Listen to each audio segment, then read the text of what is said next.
Hello. Hello. देखिए, कल आपका जो पुलिस एक्ट में पढ़ाया गया था, जो सेक्शन चल रहा था भाई, वो देखा जाए। इसमें आपका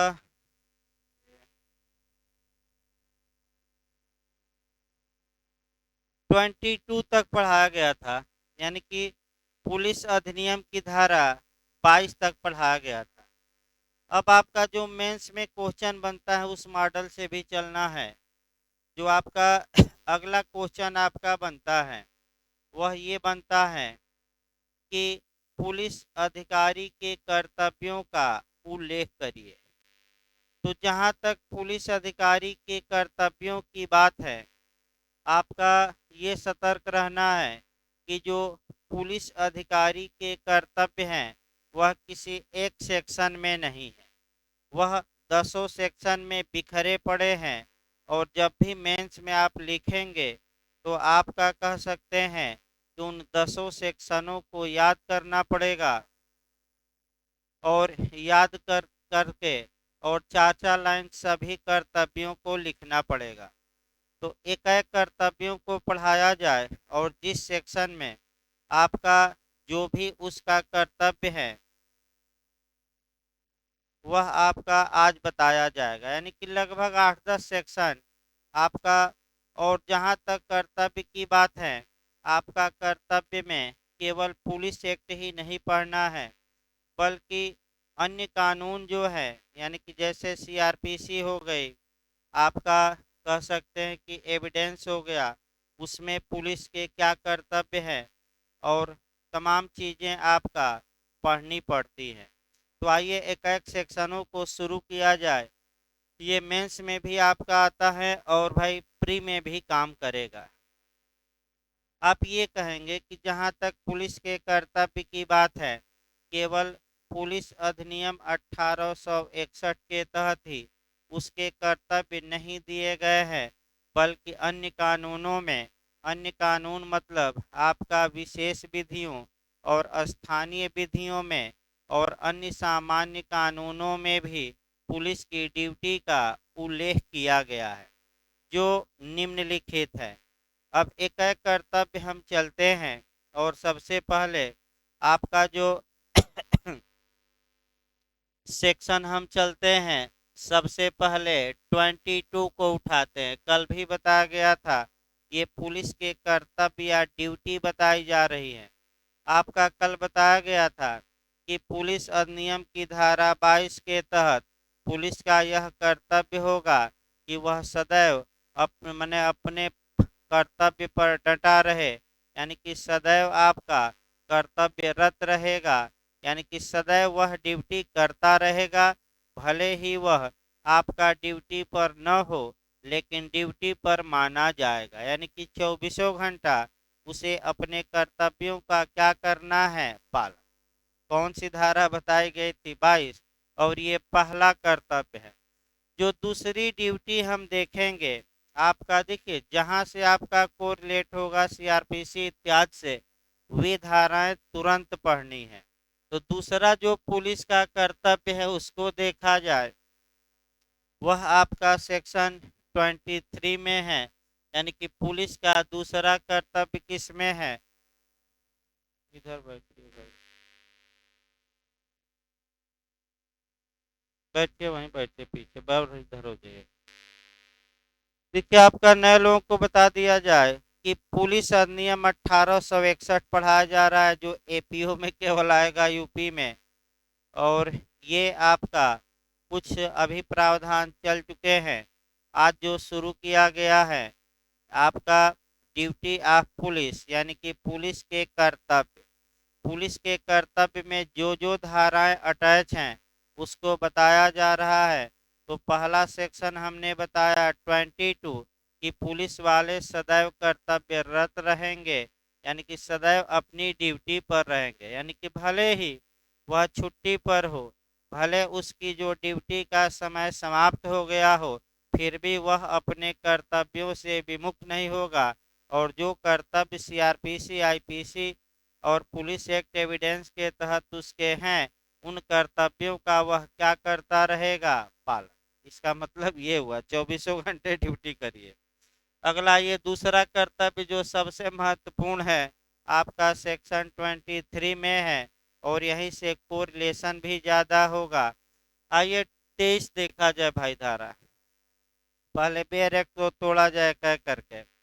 जहां तक आपका पुलिस अधिनियम 1861 की धारा 23 के बात है, पुलिस अधिकारियों के कर्तव्यों का विशेष रूप से उल्लेख किया गया है। अब क्या क्या ड्यूटी उनकी होगी, एक एक करके देखिए। प्रत्येक पुलिस अधिकारी का यह कर्तव्य होगा कि वह किसी सक्षम प्राधिकारी द्वारा उसे विधिपूर्वक जारी किए गए सब आदेशों और वारंटों का सत्वर पालन और निष्पादन करे। यानी कि पुलिस अधिकारी का पहला कर्तव्य देखा जाए धारा 23 में, पहला कर्तव्य देखने के लिए तमाम सीआरपीसी के और आईपीसी के सेक्शन भी जोड़ने पड़ते हैं। पुलिस अधिकारी का पहला कर्तव्य है कि जो वरिष्ठ अधिकारियों द्वारा पुलिस को विधि पूर्वक आदेश दिए गए, कैसे, विधि विरुद्ध नहीं, विधि पूर्ण कह सकते हैं, जो विधि पूर्ण आदेश दिए गए हैं, पुलिस का ये कर्तव्य है कि वह उन आदेशों का सत्यवर यानी कि हूबहू या अक्षरशः क्या करे, पालन करे और उन आदेशों का निष्पादन भी करे। यानी कि उन आदेशों को निष्पादन करे का मतलब लागू करे।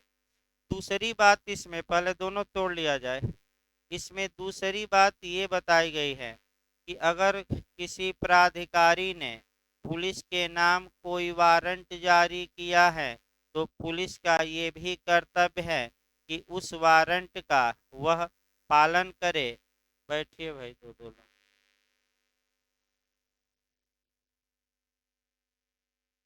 उस वारंट का वह पालन करे और निष्पादन करे। सत्यवर का मतलब ये होता है यानी कि हूबहू, यानी कि आनाकानी न करे। इसका मतलब अब इसी को आपको कई जगह जोड़ना है।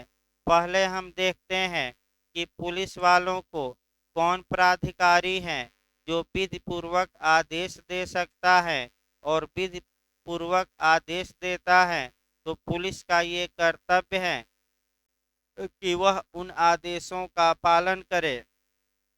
तो कानून ये कहता है कि विधि व्यवस्था और आपका प्रशासन बनाए रखने के लिए यह आवश्यक है कि जो वरिष्ठ अधिकारी अपने अधीनस्थ अधिकारियों को जो विधिपूर्वक या वैध कह सकते हैं कि आदेश देते हैं, उनका हर हाल में पालन होना ही चाहिए। आगे आइए, जगह है, इधर बैठिए भाई, इधर बैठिए, अंदर बैठने दीजिए। हर हाल में पालन होना ही चाहिए। अगर अधीनस्थ अधिकारी अपने वरिष्ठ अधिकारी के आदेश वैध आदेशों का पालन करते हैं तो आईपीसी की पहला सेक्शन जोड़ना है 76। इसमें पहला कौन जोड़ना है, 76। धारा 76 आईपीसी की जो जनरल एक्सेप्शन में पहली ही धारा है, पहली ही लाइन बता रही है कि अगर कोई व्यक्ति किसी कार्य को करने के लिए कानून द्वारा बाध्य है और वह उस कार्य को करता है तो उसने कोई अपराध या ऑफेंस नहीं किया। अर्थात अगर जो सबॉर्डिनेट पुलिस के अधिकारी हैं अपने वरिष्ठ अधिकारियों के वैध आदेश का पालन करते हुए दो चार लोगों की मृत्यु भी कारित कर देते हैं तो ऐसे पुलिस वालों ने कोई अपराध नहीं किया, क्योंकि धारा 23 पुलिस एक्ट की बताती है कि ऐसे अधीनस्थ पुलिस अधिकारी अपने वरिष्ठ पुलिस अधिकारियों का आदेश मानने के लिए माने कर्तव्यरत हैं। और आईपीसी 76 बताती है कि अधीनस्थ अधिकारी वरिष्ठ अधिकारियों के आदेशों को मानने के लिए बाउंड हैं, बाध्य हैं। यानी कि आपका दूसरा पॉइंट ये आया कि अगर वरिष्ठ अधिकारियों का आदेश ही अवैध है तो क्या अधीनस्थ पुलिस अधिकारी उनको मानने के लिए बाध्य हैं कि नहीं, बाध्य नहीं। तो कैसे आदेश को मानने के लिए बाध्य हैं? वैध। और इसको जब भी पढ़िएगा तो आईपीसी की एक सेक्शन जोड़ लीजिएगा। कौन सा हमने बताया? 76, यानी कि 76, पहला पॉइंट। दूसरा देखिए भाई, आपका दूसरा पॉइंट इसमें ये कहा गया, थोड़ा समय लगता है कोरिलेट करने में। इसमें एक है कि सीआरपीसी तमाम जगह से जोड़ना है इसको, कि किसी सक्षम प्राधिकारी द्वारा ये जो वारंट पुलिस के नाम जारी किए गए हैं, उन वारंटों का भी पुलिस पालन करे और निष्पादन करे। यानी कि आपका उन आदेशों का भी पुलिस का कर्तव्य है कि ये पालन करे। अब पुलिस को वारंट जारी होता है, तो कौन कौन वारंट पुलिस के नाम जारी होता है? आपका 3-4 देखिए। पहला होता है अरेस्ट वारंट, यानी कि गिरफ्तारी का वारंट। तो सामान्यतः, अब देखिए एक उदाहरण भाई, मान लीजिए ये एक अभियुक्त है और इसे गिरफ्तार करना है, तो न्यायालय एक ए के विरुद्ध गिरफ्तारी का वारंट जारी नहीं करता। गिरफ्तारी का जो वारंट जारी किया जाता है, वह एक या एक से पुलिस अधिकारी के एक या एक से अधिक पुलिस अधिकारी के नाम जारी किया जाता है। और न्यायालय पुलिस अधिकारी को ये आदेशित करता है कि वारंट में वर्णित व्यक्ति को, चाहे गवाह हो और चाहे अभियुक्त हो, उससे हमें मतलब नहीं है, वारंट में वर्णित व्यक्ति को आप अरेस्ट करके न्यायालय में लाइए। तो पुलिस का क्या कर्तव्य है पुलिस एक्ट की धारा 23 के तहत? कि उन वारंटों का वह पालन करे कि न करे? पालन करे। और निष्पादन करे कि न करे? निष्पादन करे। यानी कि ऐसे व्यक्ति को गिरफ्तार करके क्या करे? कोर्ट में पेश करे। अब तुरंत सेक्शन जोड़ना है, तो यहाँ जो आपका सेक्शन जुड़ेगा गिरफ्तारी के वारंट से, तो वह आपका जुड़ेगा सीआरपीसी की धारा 72, यानी कि आपका कौन सा सेक्शन? तो सीआरपीसी की धारा 72 में स्पष्ट ये बताया गया है कि गिरफ्तारी का वारंट किसके नाम जारी होगा, लिखा गया है। और सीआरपीसी चल भी रही है एक या एक से अधिक पुलिस अधिकारियों के नाम। किसको आदेशित किया जाएगा? पुलिस अधिकारी को। तो कौन सी पुलिस एक्ट की धारा कहती है कि पुलिस अधिकारी इसका पालन करें, निष्पादन करें? ये पुलिस का कर्तव्य होगा। तो पुलिस अधिनियम की कौन सी धारा चल रही है? 23। दूसरा वारंट आइए। जो दूसरा वारंट आपका होता है वह सर्च वारंट होता है, तलाशी वारंट होता है।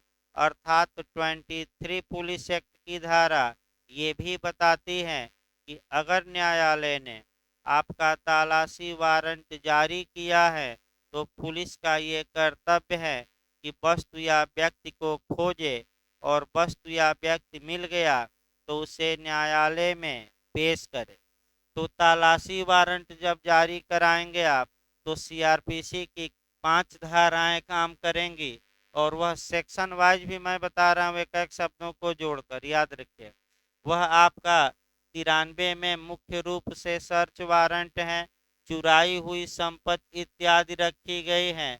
तो 94 में, और राजद्रोहात्मक बातें, अश्लील बातें किसी दस्तावेज, पुस्तक, समाचार पत्र में छपी हैं, तो 95। और व्यक्ति की तलाशी करना हो तो 97। और स्त्रियों के लिए स्पेशल कौन बनी है? 98।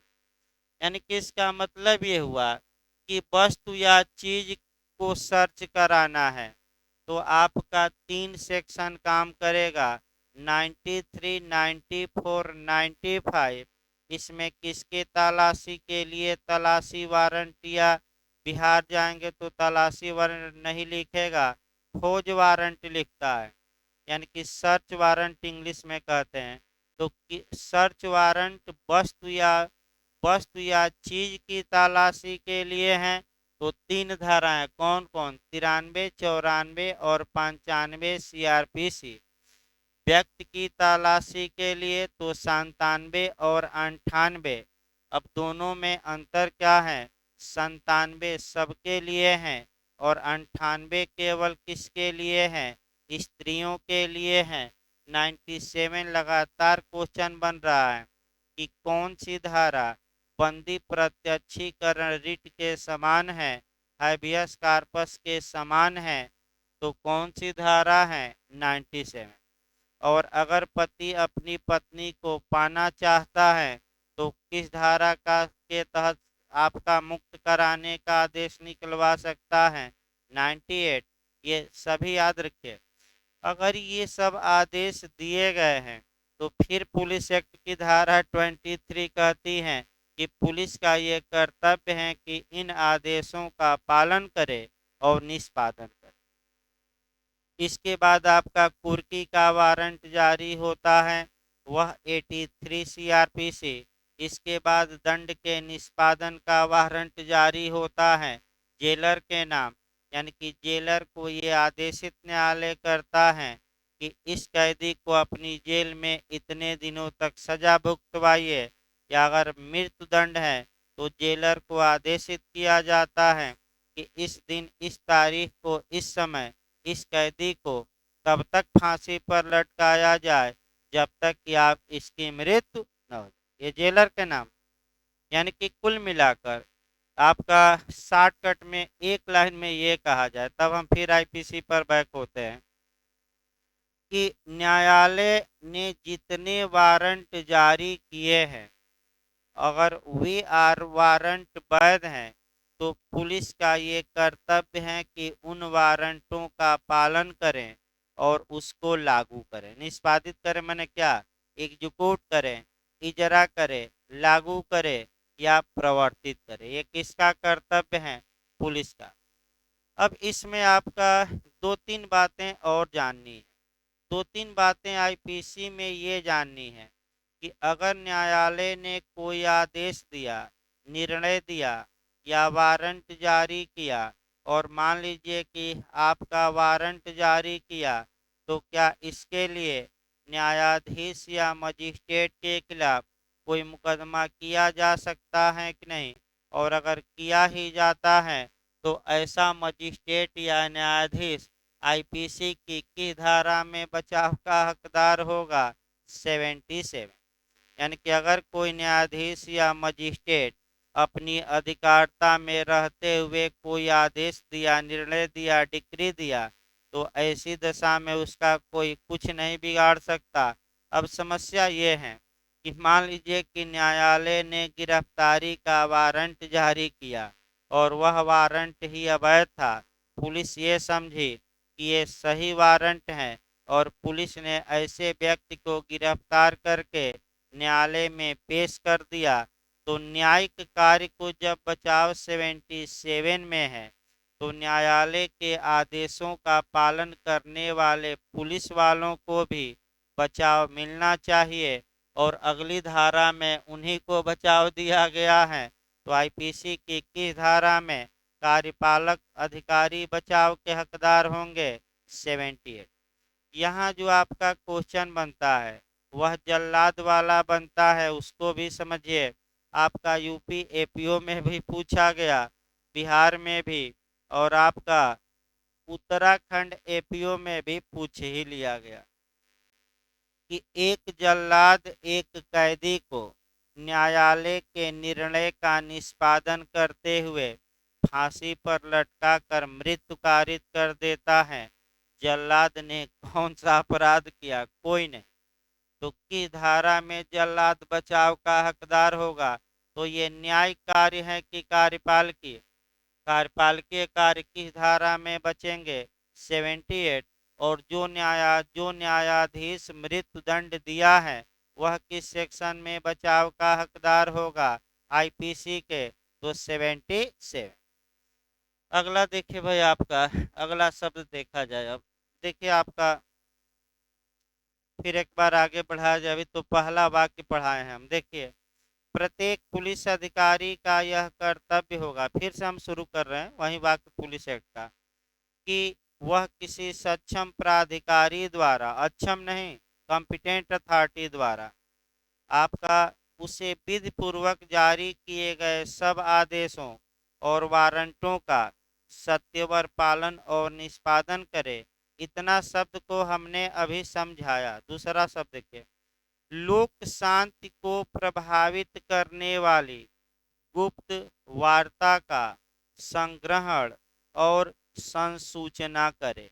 यानी कि ऐसी वार्ता जो आपका समाज की शांति व्यवस्था भंग कर सकती हैं, ऐसी वार्ताओं को, आपका गुप्त वार्ताओं को पुलिस का ये कर्तव्य है कि उसे एकत्रित करे और एकत्रित करने के बाद अपने वरिष्ठ अधिकारियों को इन्हें बताए।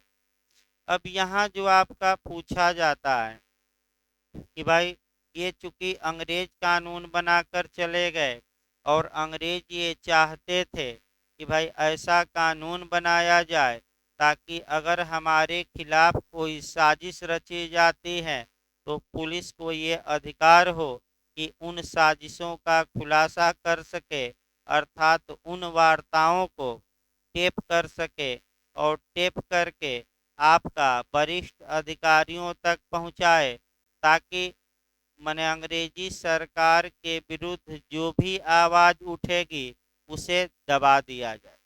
लेकिन 26 जनवरी 1950 से हमने अपना संविधान लागू कर दिया और हम अपने संविधान में लोगों को मौलिक अधिकार भी दे रखे हैं।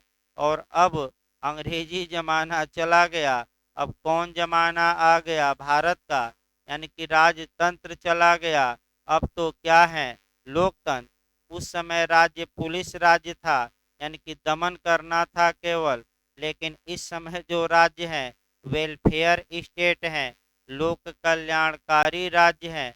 तो अब लोक कल्याणकारी राज्य का मतलब ये हुआ कि राज्य का ये कर्तव्य होगा कि वह जनता के संपूर्ण भलाई के लिए काम करे। और जो ये निजता का अधिकार है या राइट टू प्राइवेसी है, एकांतता का अधिकार है, जब हमारी बातें टेप हो जाएंगी, पुलिस वाले सभी बातें जान ही लेंगे, तो हमारी एकांतता या निजता रही कहाँ गई? वैसे भी निजता नहीं है, निजता रही कहाँ गई? जैसे कि आप लोग मान लीजिए ऑनलाइन पढ़ रहे हैं, तो जैसे ही आप हमारा भी ऐप डाउनलोड कर रहे हैं तो आपका नाम, मोबाइल नंबर, ईमेल आईडी एक तो कंपनी के पास सेव हो जा रही है और एक हमारे पास भी आ जा रही है। आपका पूरा रिकॉर्ड आ जा रहा है। कंपनियां क्या करती हैं कि उन नंबरों को, जो ये मैसेज करने वाली कंपनियां हैं सर्वे, उनको पैसा लेकर दे देती हैं और देखे होंगे इसी आधार पर आपके नंबरों पर क्या आने लगते हैं? मैसेज। तो प्राइवेसी रही कहाँ गई भाई? सभी प्राइवेसी तो सोशल मीडिया ने क्या की? भंग की, इसमें कोई शक नहीं है।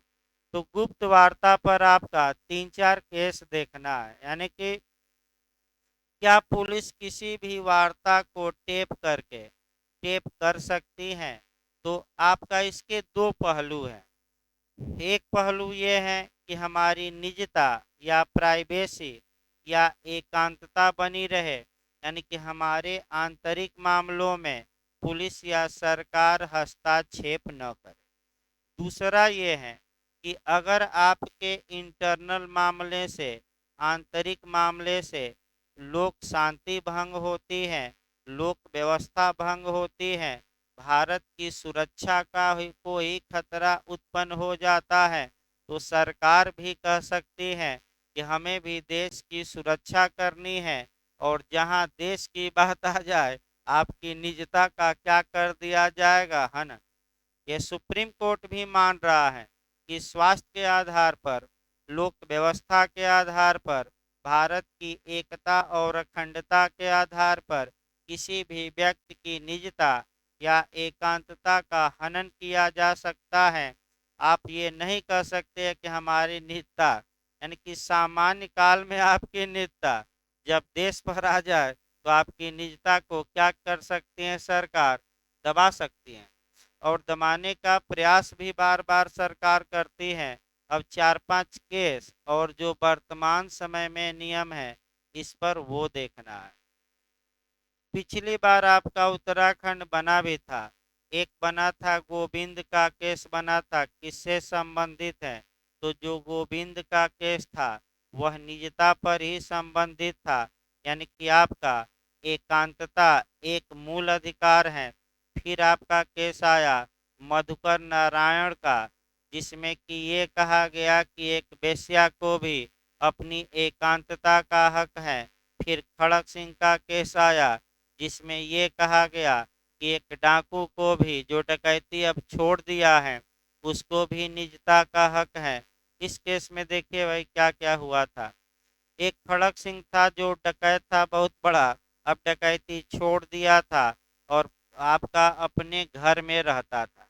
तो पुलिस क्या करती थी, कभी 1 बजे कभी 2 बजे जाकर दरवाजा खटखटाती थी, उसके नींद में खलल डालती थी और आपका ये देखती थी कि क्या ये डकैत कहीं बाहर तो नहीं गया है।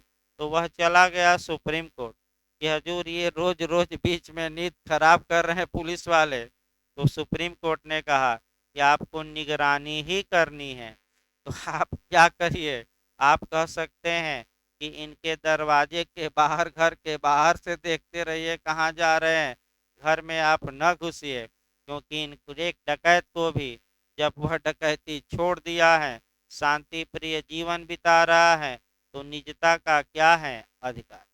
फिर आपका खड़ा सिंह के बाद जो केस आया, आपका कह सकते हैं बैठिए भाई, हॉस्पिटल एक्स बनाम जेड का केस आया।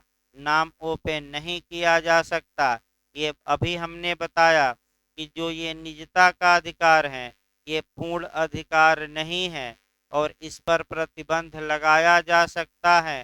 तो हॉस्पिटल एक्स बनाम जेड का केस आया।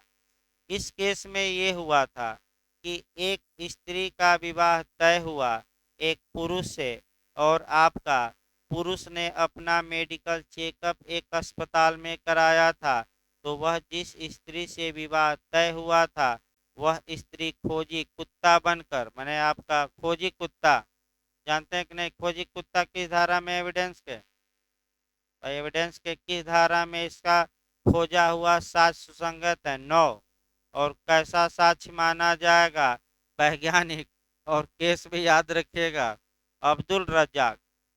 भाई खो जैसे शब्द कोई आए तो तुरंत 2-4 केस और धारा पकड़ने का प्रयास करिए, और कोई उपाय नहीं है। अब्दुल रज्जाक वैज्ञानिक साक्ष्य खोजी कुत्ता। तो जो खोजी कुत्ता जैसे पहुंच गए अस्पताल में और पूछी अस्पताल से कि क्या मेरे भावी पति में कोई अंदरूनी दोष तो नहीं है? तो अस्पताल ने बता दिया कि एड्स का मरीज है तुम्हारा भावी पति। आपका टूट गया विवाह। तो टूट गया तो जो भावी पति था तो चला गया सुप्रीम कोर्ट कि हमारी एकांतता का हनन किया अस्पताल ने। क्यों बता दिया? सुप्रीम कोर्ट डांट कर फटकार दिया और कहा कि तुम्हारी एकांतता है तो क्या किसी का स्वास्थ्य खराब करोगे? अर्थात लोक व्यवस्था, स्वास्थ्य और राज्य की सुरक्षा के आधार पर आपकी निजता को क्या किया जा सकता है? छीना जा सकता है। अगला ये अभी अभी समाप्त नहीं हुआ नित्य, इतना आसान नहीं है धारा 23। अब देखिए ये जो आपका इंटरव्यू में जो क्वेश्चन बना वो देखा जाए। अब रिटायर जस्टिस पुट्टू स्वामी बनाम भारत संघ का केस देखना है जो लेटेस्ट आया है, इसको लिखवाया जाएगा। देखिए आगे अभी लेक्चर चल रहे हैं, कल लिखवाएंगे। Retire justice Puttu Swamy versus Union of India. इस केस में 9 जजों की पीठ बैठी थी और 9 जजों की पीठ ने सर्वसम्मत से ये फैसला दिया कि जो राइट टू प्राइवेसी है वह आर्टिकल 21 में प्राण और दैहिक स्वतंत्रता में समाहित है। अब जो इंटरव्यू में क्वेश्चन बना कि इसके पहले भी तो तमाम केस आए प्राइवेसी पर जो हम 4-5 बताए, और ये भी केस आया, तो दोनों में अंतर क्या है? अंतर याद रखिएगा, जो केस इस केस के पहले आए थे वहां जो निजता या प्राइवेसी या जो एकांतता का अधिकार था वह बिखरा हुआ था, कहीं वेश्या के लिए, तो कहीं डाकू के लिए, तो कहीं आपका स्वास्थ्य के मामले में। लेकिन इस केस में सबको एक जगह समेट दिया गया और कहा गया कि राइट टू प्राइवेसी, सभी क्षेत्रों में ये अधिकार हैं, ये फंडामेंटल राइट है। और आपका किस आर्टिकल में समाहित है? 21 में। और आपका लेकिन लेकिन भी लगा दिया सुप्रीम कोर्ट ने कि सरकार इस पर रीजनेबल या युक्त युक्त प्रतिबंध लगा सकती है, लेकिन जो प्रतिबंध है वह उचित है कि नहीं, इसकी जांच हम करेंगे। यानी कि इसकी जांच कौन करेगा? न्यायपालिका। यानी कि आप प्रतिबंध लगाइए, लोग हमारे यहाँ याचिका दायर करेंगे, हम बताएंगे कि ये प्रतिबंध सही है कि गलत। तो लास्ट केस ये है। इसके बाद दो मामले और आए, अभी तीन तरह से देखना है। एक फोन टेपिंग का मामला आया, तो आपका पीयूसीएल बनाम भारत संघ के वाद में कहा गया कि जब आप फोन टेप करिए, पुलिस और कोई भी करे, तो आपका सचिव स्तर के अधिकारी से अनुमति लेकर करिए। लेकिन हमेशा इसका वायलेशन हो रहा है। आप जो सेक्रेटरी स्तर का अधिकारी हैं, उसकी अनुमति लेकर ही आप किसी का क्या करिए? Phone tapping. ये सुप्रीम कोर्ट का गाइडलाइंस है पीयूसीएल के केस में। फिर आपका जो आया, ये पेगासस का मामला आया, और पेगासस के मामले में आपने देखा कि सरकार ने आपका कई कई लोगों का फोन टेप किया। जब आपका हमारा जो राहुल गांधी जी हैं, वह बार बार अटैक कर रहे थे सरकार पर, सरकार इनकार कर रही थी, फिर लोग सुप्रीम कोर्ट गए और कहे कि इसकी जांच कराई जाए, ये तो एकांतता का हनन है। यानी कि सभी लोगों का की बातें सरकार के पास रिकॉर्ड है, सरकार हमारी जासूसी कर रही है फोन टेप करके। तो सुप्रीम कोर्ट में सरकार ने जवाब दिया, पूछा सुप्रीम कोर्ट ने कि क्या ये हुआ है और किसकी किसकी बातें रिकॉर्ड हुई। तो सरकार का जवाब था कि ये नेशनल सिक्योरिटी, राष्ट्रीय सुरक्षा का मामला है, हम सुप्रीम कोर्ट को भी नहीं बताएंगे, जो आदेश देना हो क्या करिए, हम नहीं बताएंगे किसका किए हैं। तो अंत में सुप्रीम कोर्ट ने एसआईटी गठित की। ये एसआईटी पेगासस मामले की क्या करेगी? जांच। अब विपक्षी कह रहे हैं कि हम जीते, सरकार कह रहे हैं कि जांच होने दीजिए। भाई वो तो अलग बात है। लेकिन सरकार, इससे ये साबित होता है कि सरकार ने लोगों की निजता का हनन किया है। अब कितना ज्यादा किया है ये जांच का विषय है, और सरकार जल्दी बताएगी नहीं। ये हर एक सरकार करती है विरोधियों की फोन टेपिंग। अंत अंत में जो आपका माने गुप्त वार्ता का संग्रहण, और आपका कह सकते हैं कि ये बताया गया। आगे बढ़ा जब भाई देखिए आपका अगला, यानी कि लोक शांति को प्रभावित करने वाले गुप्त वार्ता का संग्रहण करे, एकत्रित करे पुलिस, और संसूचना करे, यानी कि वरिष्ठ अधिकारियों को क्या करे बताए। ऐसी में सबका कर लिया जाता है कि इनसे शांति भंग की क्या थी। एक और है कि तमाम देश विरोधी जो ताकतें हैं, इसी आधार पर पकड़ी भी जाती हैं। तो सिक्के के दो पहलू है होते हैं, इसमें कोई शक नहीं। अगला देखिए भाई आपका लोक, हाँ इसके बाद देखिए अपराधों और लोक न्यूसेंस के किए जाने का निवारण करे। यानी कि पुलिस का ये कर्तव्य है कि वह अपराध का निवारण करे, अपराध होने से रोके, और दूसरा पब्लिक हो न्यूसेंस से, यानी कि लोक उपताप होने से भी रोके। तो इसके लिए एक तो सीआरपीसी की धारा 151 कवर करनी पड़ेगी, किसकी धारा? और पुलिस एक्ट की धारा 34। यानी कि दो हम बता रहे हैं इस पर। यानी कि फिर एक बार देखिए, पुलिस का मुख्य कर्तव्य ये भी है कि वह अपराध को निवारित करे, प्रिवेंट करे, यानी कि अपराध होने से रोके। यानी कि समाज में लोग अपराध न करें, ये जिम्मेदारी भी पुलिस की है। तो इस जिम्मेदारी के निर्वहन के लिए पुलिस को सीआरपीसी अधिकार देती है, और वह अधिकार किस अध्याय में है? 11। भाई आप पूछा जाता है। इस अध्याय में आपका 149 से लेकर 153 तक धाराएं हैं जो पुलिस का निवारक कार्य दिया गया है, यानी कि प्रिवेंटिव कार्य दिया गया है, यानी कि पुलिस कुछ कार्यों को करने से क्या करती है, रोकती है। इसमें जो सबसे महत्वपूर्ण धारा है उसी को बताया जाए, आपका पूरा तो सेक्शन बताना संभव नहीं है कोरिलेट करके।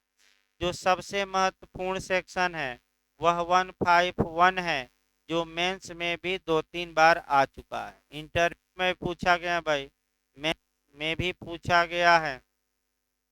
देखिए इंटरव्यू में कैसे पूछा गया है। प्रिवेंटिव अरेस्ट कहाँ दिया गया है, निवारक गिरफ्तारी। निवारक गिरफ्तारी का मतलब कि किसी व्यक्ति को पुलिस अपराध करने से रोकने के लिए अपराध करने के पहले ही गिरफ्तार कर सकती है। तो आपका जवाब रहेगा सीआरपीसी की कौन सी धारा, 151। यानी कि सामान्यतः सामान्यतः किसी व्यक्ति को पुलिस द्वारा कब गिरफ्तार किया जाता है, अपराध करने के बाद। लेकिन यह विधि का पूर्ण नियम नहीं है। धारा 151 सीआरपीसी इसका अपवाद बताती है कि जहां किसी व्यक्ति से यह आशंका है कि वह संज्ञेय अपराध कर सकता है और बिना गिरफ्तार किए हुए मानेगा नहीं, तो पुलिस ऐसी दशा में कॉग्निजेबल ऑफेंस होने से रोकने के लिए ऐसे व्यक्ति को वारंट के बिना क्या कर सकती है, गिरफ्तार। और अपराध का क्या कर सकती है, निवारण, यानी कि अपराध होने से क्या कर दे, रोक दे।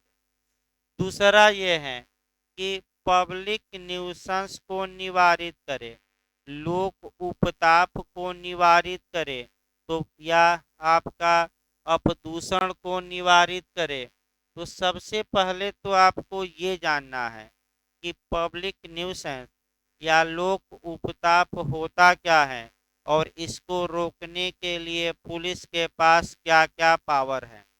तो लोक उपताप की परिभाषा आईपीसी की धारा 268 में दी गई है और इसको रोकने का उपाय पुलिस अधिनियम 1861 की धारा 34 में किया गया। मेंस में लगातार पूछा जाता। लोक न्यूसेंस या पब्लिक उपताप का मतलब ये हुआ कि जब कोई व्यक्ति ऐसा कार्य करता है जिससे कि लोक मतलब आम जनता को, आम जनता माने एक आदमी नहीं बहुत से आदमियों के स्वास्थ्य पर प्रभाव पड़ता हो, बुरा असुविधा उनको होती है, उनके क्षेम पर प्रभाव पड़ता है, उनकी संपत्ति नुकसान होती है, तो ऐसी दशा में इसी कार्य को हम क्या कहते हैं, पब्लिक न्यूसेंस। यानी कि आपका लोग डर जाएं, जैसे कि बहुत तेज वाहन चलाइए रोड पर, तो भाई आसपास के लोग हैं वो क्या हो जाएंगे, भयभीत हो जाएंगे, तो ये भी लोग न्यूसेंस। आप दवा में मिलावट कर दीजिए, खाद में मिलावट कर दीजिए, और आपका भाई इस समय जो पूछा जा रहा है क्वारंटीन का नियम 271, क्वारंटीन का नियम का मतलब कि आप जानते हैं कि हमें कोरोना हुआ है, हम क्वारंटीन है 14 दिन के लिए, माने 14 दिन के लिए अलग रखे गए हैं। अब पूरा मित्रों के पास जा रहे हैं कि इनको भी कोरोना हो जाए, खूब चाय पी रहे हैं, चायबाजी कर रहे हैं, खूब पंचौरा कर रहे हैं, दो चौरा कर रहे हैं। तो इसका मतलब हुआ कि आपने लोक न्यूसेंस को क्या किया, फैलाया। रोग कारित करना, असुविधा करना, या छत पहुंचाना, या दवा में मिला दीजिए, जो भी हो तमाम चीज़ें, वायुमंडल को प्रदूषित कर दीजिए, जल को प्रदूषित कर दीजिए, ये सब क्या माना जाएगा, ये आपका पब्लिक न्यूसेंस। अब ये है कि पब्लिक न्यूसेंस की परिभाषा आईपीसी में दी गई है, किस सेक्शन में, तो 268। अब तुरंत पुलिस एक्ट बैक होना है, मेंस में तो लगातार पूछा जाता है, आगे अभी बताया ही जाएगा, अगले हफ्ते आ ही जाएगा। पुलिस अधिनियम की धारा 34 पुलिस अधिनियम की धारा 34 में 8 ऐसे प्रकार के पब्लिक न्यूसेंस दिए गए हैं जहां पुलिस किसी व्यक्ति को वारंट के बिना गिरफ्तार कर सकती है। यानी कि कितने प्रकार के पब्लिक न्यूसेंस है? 8। जैसे कि आपका माने नंगा नाच करिए, नंगा नाच माने अश्लीलता करिए, तो आपको अश्लीलता समाज में नहीं करने दी जाएगी और पुलिस क्या करेगी? धारा 34 का यूज करके गिरफ्तार। बहुत तेज घोड़ा घोड़ा और गाड़ी हाँकिए तो ये सब नहीं चलेगा। खुले में मांस बेचना, आपका इत्यादि जो बातें हैं, यानी कि तमाम बातें हैं, वो तो आगे बताई जाएंगी आठों। लेकिन बस ये जानिए कि 8 प्रकार के सार्वजनिक यानी कि लोक न्यूसेंस दिए गए हैं जहां पुलिस क्या कर सकती है? किसी व्यक्ति को मजिस्ट्रेट के आदेश के बिना और वारंट के बिना क्या कर सकती है? गिरफ्तार। और दंड की मात्रा 8 दिन का कारावास या 50 रुपया जुर्माना।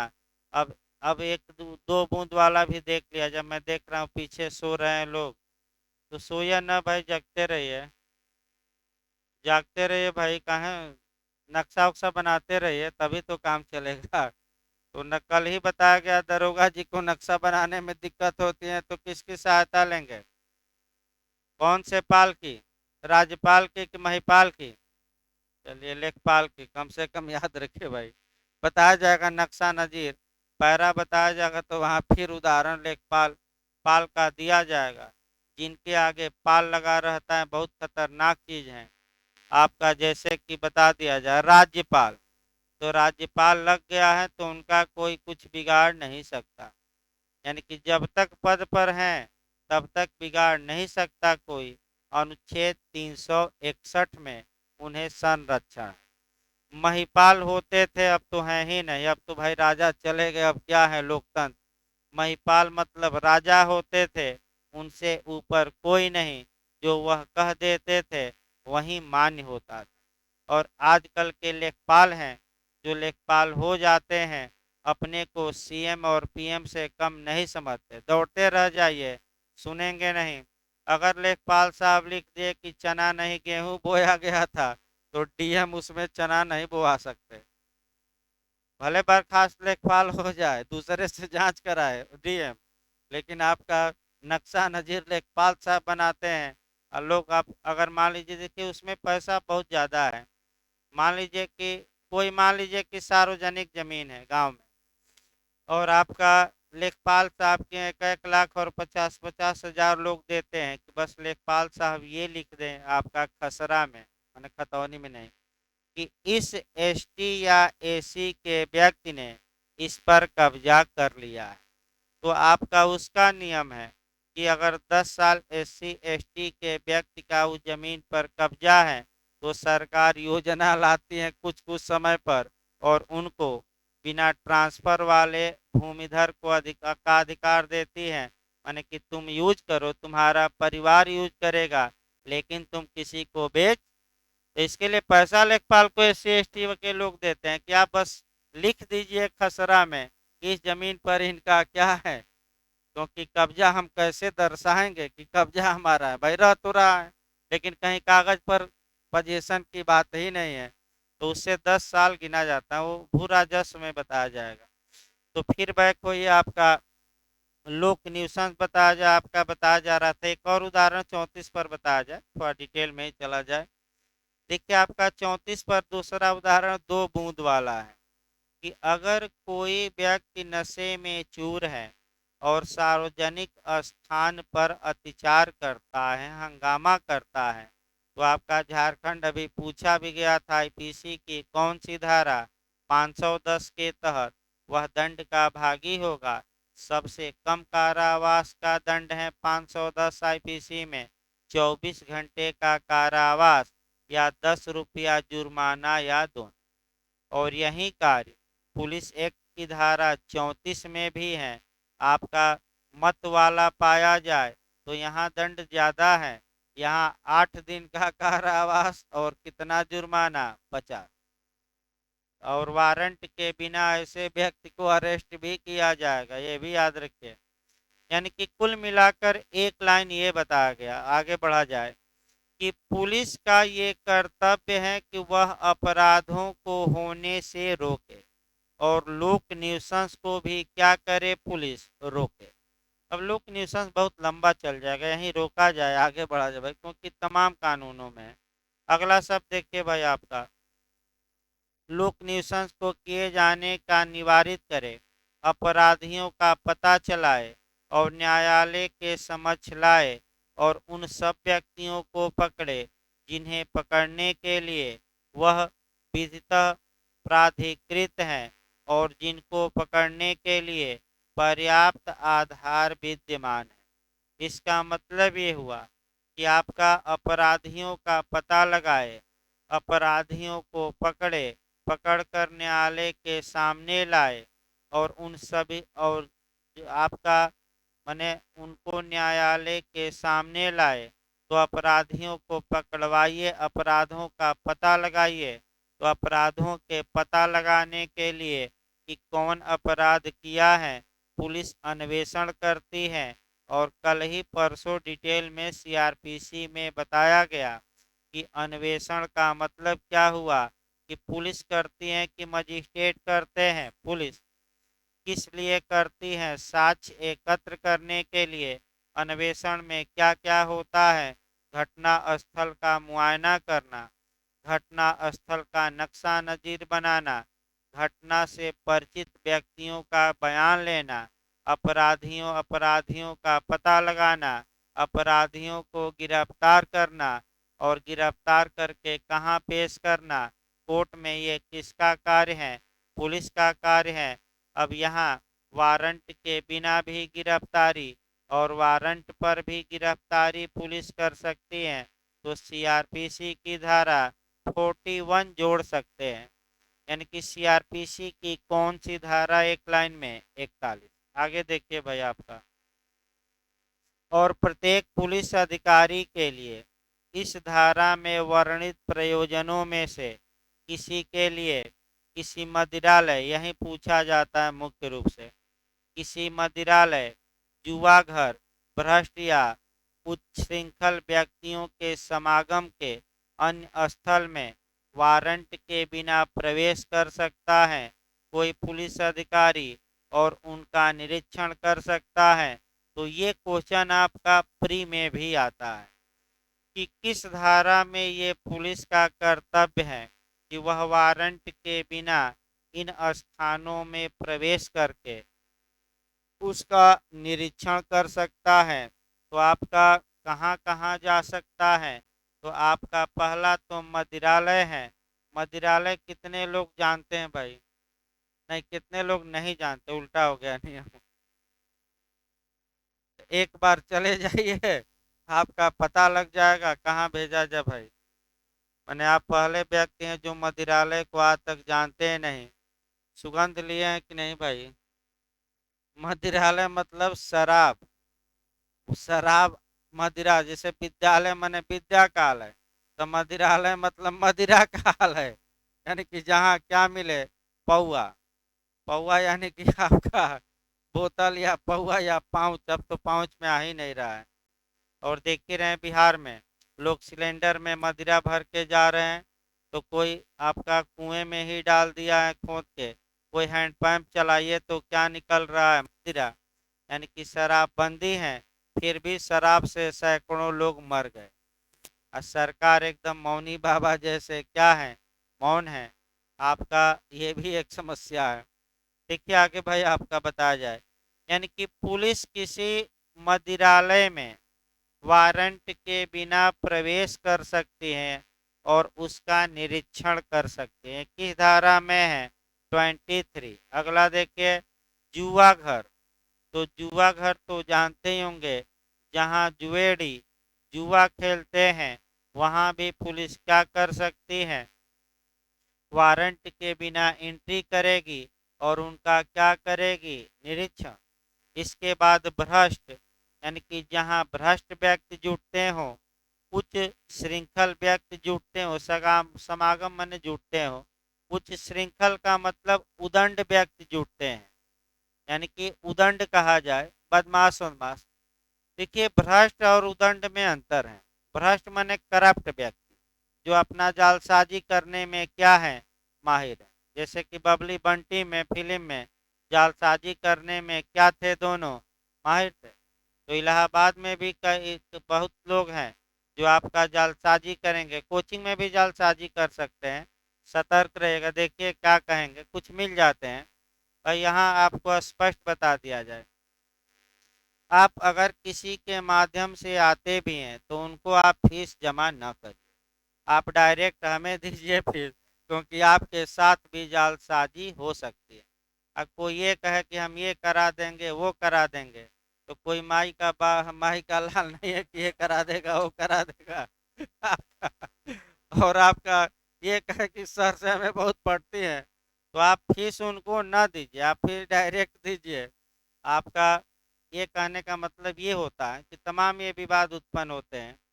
एक अध्यापक ही थे, दूसरे की फीस ले लिए और हमें आधा दिए, बिना बताए आधा रख लिए थे। तत्पश्चात 2 माह बाद लड़के से कहा गया कि और फीस जमा करिए, तो कहा कि हम तो सर को पूरा दे दिए हैं, जितना भाई बात हुई थी। अब कौन पूछने जाए सर से। अब उस सर भाई थे, उसके बाद से अपना संबंध भी टूट गया। तो आप फिर सलाह दी जाती है कि भाई किसी के चक्कर में, भ्रष्ट व्यक्तियों के चक्कर में न पड़िए। ये जो भ्रष्ट व्यक्ति है, करप्ट व्यक्ति हैं, ये इनका काम ही है कि हर एक कोचिंग में जाएंगे और 2000 लड़के से लेंगे, तो 500 कोचिंग में जमा करेंगे। कोचिंग वाला नहीं मानेगा तो देख ही रहे, हर एक जगह बवाल होता है फीस को लेकर। और फीस को लेकर बवाल होता है, मारपीट, और फिर हंगामा तोड़फोड़। और जब चुनाव आ जाता है तो यही नेता परेता जाकर क्या करेंगे, वसूली। लेकिन आज तक यहाँ कोई वसूली करने नहीं आया, खुद ही वकील वर्ग है, खुद वसूल लेगा। यानी कि यहाँ के लड़के जो आ जाएगा क्या करेंगे, हमें तो बोलना ही पड़ेगा, खुद वसूल लेंगे चंदा। इलाइए, इस समय लॉकडाउन चल रहा है, कहाँ वकालत चल रही है। तो वो अलग बात है भाई। आगे देखा जाए, आपका भ्रष्ट व्यक्ति जान गए ना, जो करप्ट है। उच्च श्रृंखल का मतलब कि जो उदंड है, यानी कि जो बदमाशी करते हैं।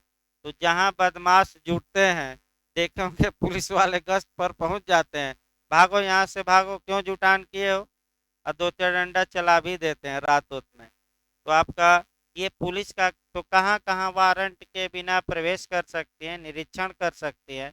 कम से कम 4 स्थान याद रखिए, कहाँ कहाँ, आपका मदिरालय, दूसरा कहाँ जुआ घर, तीसरा कहाँ है भ्रष्ट आदमियों के समागम, समागम माने जहाँ जुटते हैं, और चौथा क्या है, उदंड व्यक्ति। अगला देखिए भाई, इस प्रकार आपका सेक्शन 23 काफी लंबा रहा। अब आइए, जो आपका पुलिस के कर्तव्यों का उल्लेख किया गया, अभी 2 ही सेक्शन हुआ, एक सेक्शन 22 और दूसरा हमने कौन कर्तव्य में बताया, 23। और जो पुलिस के कर्तव्य दिए गए हैं वह सेक्शन 24 में है। तो 24 भी लाइन से सही है भाई, 22 भी हो गया, 23 भी।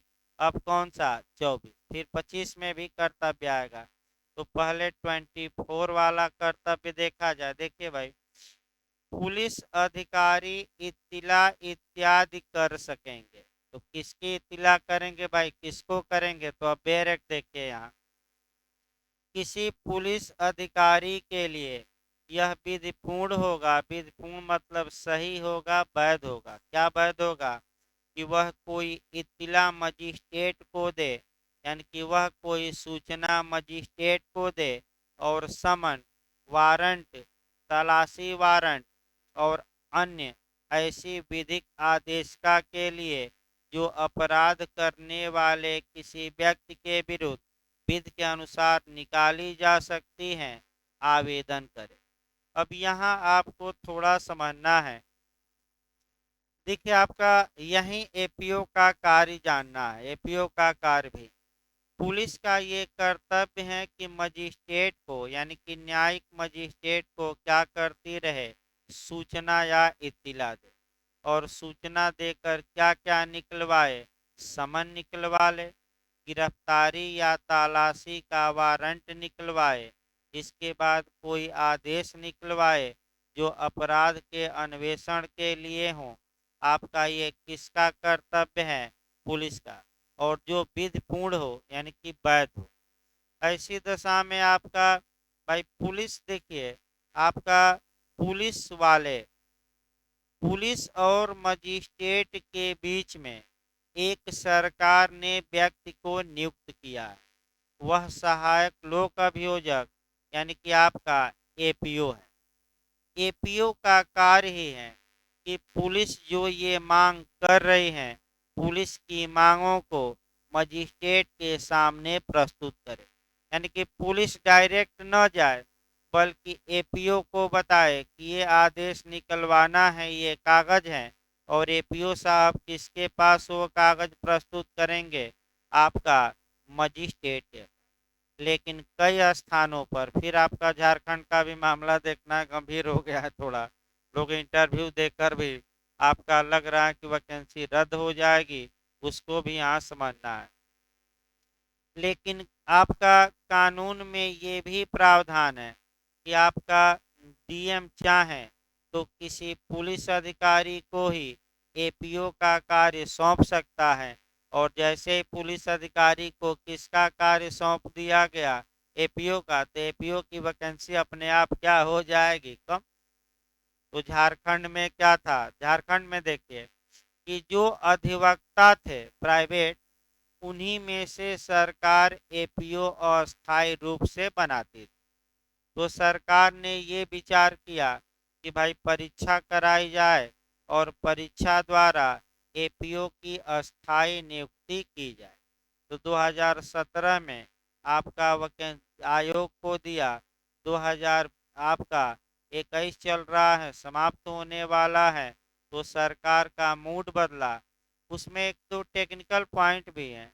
एक तो भाषा को लेकर आपका थोड़ा विवाद उत्पन्न हो गया है, और दूसरा जो मुख्य विवाद है, जो अनारक्षित वर्ग की सीटें हैं, वहाँ झारखंड से एक दो लोगों के अलावा कोई मेरिट में है ही नहीं।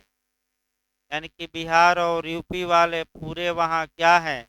अभी अब झारखंड सरकार आयोग से लिस्ट मंगा ली होगी। इसमें कौन भाई, लिस्ट तो आयोग से मंगा ही लेगी कि मेरिट थोड़ा रिजल्ट अभी नहीं आया है। वो तो अंदर खाने मंगा ही लिया जाता है सरकार के अंडर में आयोग, कोई बाहरी थोड़े हैं। देखी होगी तो एक भी है नहीं। तो सरकार ने रुख बदला और कहा कि पुरानी व्यवस्था के तहत हम आपका नियुक्ति करेंगे, पुनः समीक्षा होगी। यानी कि इंटरव्यू हो गया, अब 2-4 दिन में रिजल्ट आता, तो वैकेंसी ही क्या मांग ली गई है वापस।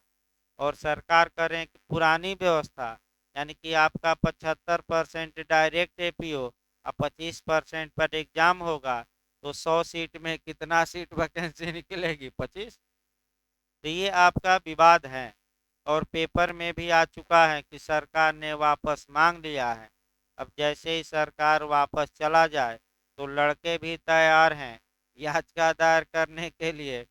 12-13 लोग भाई कोचिंग से इंटरव्यू दिए हैं झारखंड का, तो लगातार संपर्क में भी हैं। और आपका ये मने कह रहे हैं कि हम लोग याचिका दायर करेंगे इसके खिलाफ जब ये आ जाए। तो इसका मतलब ये हुआ कि न्यायालय से, फिर एक बार देखिए, पुलिस न्यायालय से समन निकलवाती है, वारंट गिरफ्तारी का निकलवाती है, उद्घोषणा निकलवाती है, कुर्की का वारंट निकलवाती है, तलाशी वारंट निकलवाती है। ये किसका काम है? पुलिस का काम है कि किससे निकलवाए, किससे मांग करे? न्यायालय से। तो बहुत लंबा चल जाएगा कोरिलेट करने पर, क्योंकि समन बताना पड़ेगा, वारंट अलग से बताना पड़ेगा, उद्घोषणा तमाम धाराएं हैं, गिरफ्तारी का वारंट है तमाम धाराएं, सर्च वारंट है। तो भाई बस नाम से ही जानिए, क्योंकि सीआरपीसी में बहुत लंबा चल जाएगा, आधा घंटा ले लेगा। तो सीआरपीसी चल ही रही है, तो वहाँ सब डिटेल में क्या किया जाएगा बताया जाएगा। इसके बाद अगला कर्तव्य पुलिस का देखा जाए, धारा 25। जहां तक सेक्शन 25 के कर्तव्य की बात है, एक क्रम जरूर बना लीजिए। जो पूछा मेंस में भी आया भाई क्वेश्चन, ये यूपी एपीओ में, अभी आपका उत्तराखंड में भी आया था। और उत्तराखंड का भी नियम याद रखिए। उत्तराखंड में क्या नियम है? उत्तराखंड में नियम ये था कि पुलिस जो भी लाबादा, लाबादा मने लावारिस, लावारिस मने बिना दावे के, और बिना दावे का मतलब क्या हुआ? अदावित, अनक्लेम। भाई देखिए क्या क्या शब्द हम बोल रहे हैं, ये नहीं कि लाबादा, लबदा नहीं, लाबादा, लाबादा मने अदावित, जो बेयर एक्ट में लिखा है उत्तराखंड। अदावित मने बिना दावे की, बिना दावे की मतलब लावारिस। तो अगर कोई लावारिस चल संपत्ति मिलती है, तो उत्तराखंड पुलिस में भी था, यहाँ भी है, कि पुलिस उसको अपने क्या लेगी? कब्जे में, कब्जे में लेकर लिस्ट बनाएगी। तो कब्जे में लिवाने का कर्तव्य है, तो सेक्शन भी याद करिए 25। कब्जे में लेकर किसको लिस्ट भेज देगी? डीएम को। जिला मजिस्ट्रेट को तो किस धारा में? 26। भाई नहीं, 25 के बाद किस धारा में? 26। और जिला मजिस्ट्रेट उद्घोषणा करेंगे कि जो भी इसका हकदार हो 6 माह के अंदर आ जाए। डीएम के हैं भाई, और उसमें न्यायालय अब दे दिया गया है उत्तराखंड में, डीएम। और कोई व्यक्ति अगर 6 माह के अंदर नहीं आता, तो एक सेक्शन आगे बढ़ जाइएगा, डीएम बेचवा देंगे। तो कौन सी धारा? 27।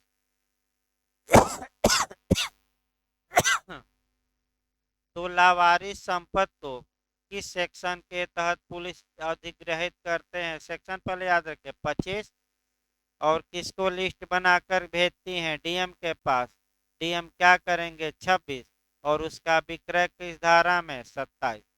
तो लावारिस संपत्ति आपका क्या क्या होगा? लाबादा संपत्ति के बारे में कोरिलेशन भी 7-8 करना है, कॉन्ट्रैक्ट से, आईपीसी से, सीआरपीसी से, एविडेंस से, जुरिस्प्रूडेंस से, रेस नलियस वस्तु से, और अंत में पुलिस एक्ट से। तो भाई आपका ये जो आपका रहेगा, तो कल तो लिखवाना ही है, मैंने सोमवार को धारा 25 से हम शुरू करेंगे। कल भाई आपका जो पुलिस एक्ट चलेगा, वह आपका लिखवाया जाएगा। 13 धारा तक लिखवाया गया है, और आपका 24 धारा तक पढ़ा दिया गया, तो कल लिखवाया जाएगा। देखिए भाई, लाइट नहीं है, बता दिया जाए, मैंने बिजली कटी है, और इन्वर्टर पर ही चल रहा है पूरा सिस्टम। अब इन्वर्टर कितने देर तक टिकता है वो इन्वर्टर पर निर्भर है। तो आपका बीच में अगर इन्वर्टर दगा दे जाए, तो बीच में एक क्लास रोकनी पड़ेगी। तो 15 मिनट का ब्रेक रहेगा, फिर सीआरपीसी चलेगी। अगर लाइट नहीं आती है, तो जब तक इन्वर्टर चले तब तक क्लास तो चलेगा ही। बीच में अगर गायब हो जाती है लाइट, तब उसका कोई उपाय नहीं है। तो 15 मिनट बाद अभी क्लास चलेगा सीआरपीसी का। हाँ, बता दिया जाए, नहीं तो पता लगा कि भाई लोग लाइव भी रहते हैं ना, तो लाइव वाले अचानक कट जाएगा तो लगेंगे फोन करने। भाई पहले बता देना उचित है कि फोन ना आए अगर कट जाए तो।